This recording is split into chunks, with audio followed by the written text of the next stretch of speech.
des Actes des Apôtres. En ces jours-là, la parole de Dieu était féconde et se multipliait. Barnabé et Saul, une fois leur service accompli en faveur de Jérusalem, s'en retournèrent à Antioche, en prenant avec eux Jean, surnommé Marc. Or, il y avait dans l'église qui était à Antioche des prophètes et des hommes chargés d'enseigner. Barnabé, Siméon, appelé le Noir, Lucius de Cyrène, Manaën, compagnon d'enfance d'Hérode le tétrarque, et Saul. Un jour qu'ils célébraient le culte du Seigneur et qu'ils jeûnaient, l'Esprit Saint leur dit « Mettez à part pour moi Barnabé et Saul en vue de l'œuvre à laquelle je les ai appelés. » Alors après avoir jeûné et prié et leur avoir imposé les mains, ils les laissèrent partir.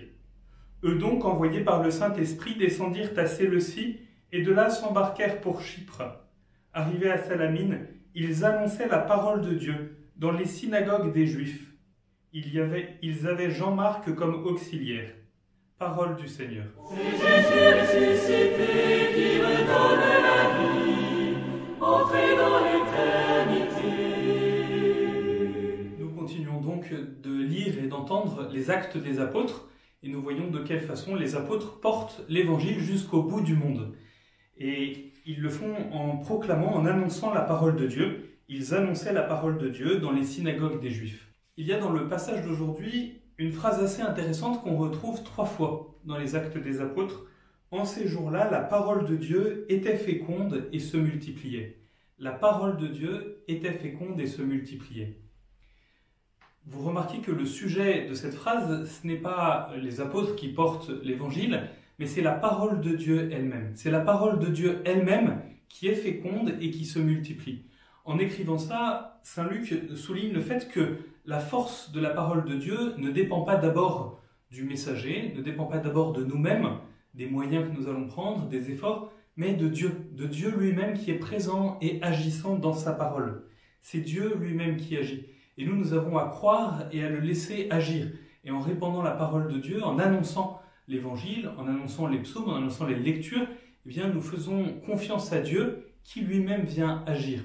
Saint Luc rejoint là une image qu'on a dans le livre d'Isaïe aussi. Dans le livre d'Isaïe, au chapitre 55, il nous dit « La pluie qui descend des cieux n'y retourne pas sans avoir abreuvé la terre, sans l'avoir fécondée et l'avoir fait germer.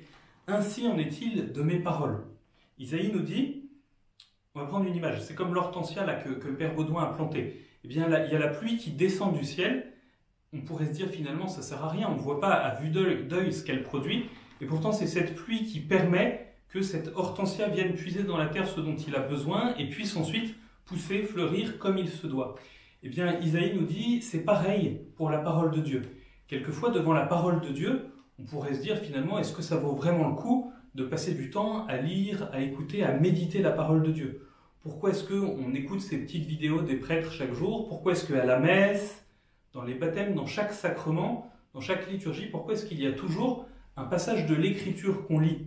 Il y a des choses qu'on connaît déjà par cœur, finalement, est-ce que ça vaut le coup de les écouter de nouveau? Puis il y a des choses qu'on ne comprend pas, est-ce que ça vaut le coup de les lire? Eh bien, nous sommes invités aujourd'hui à un acte de foi, c'est de croire que Dieu est lui-même agissant dans sa parole, et que quand nous ruminons, quand nous lisons la parole avec foi, avec confiance, Dieu lui-même vient agir, même si je ne vois pas tout de suite les fruits, la parole de Dieu est bien présente et agissante. Alors écoutez, je vous propose aujourd'hui un petit effort concret pour poser cet acte de foi, croire que la parole de Dieu est elle-même féconde et agissante et qu'elle se multiplie encore aujourd'hui. Ce que je vous propose, c'est bien de prendre quelques instants simplement par exemple pour lire une des lectures de dimanche prochain.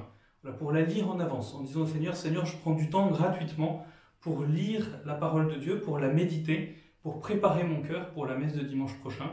Je vais lire une des lectures, un des psaumes ou l'évangile, simplement quelques instants, je vais le méditer, parce que je crois que tu es présent et agissant dans ta parole. Amen. C'est Jésus ressuscité qui redonne la vie, entré dans l'éternité.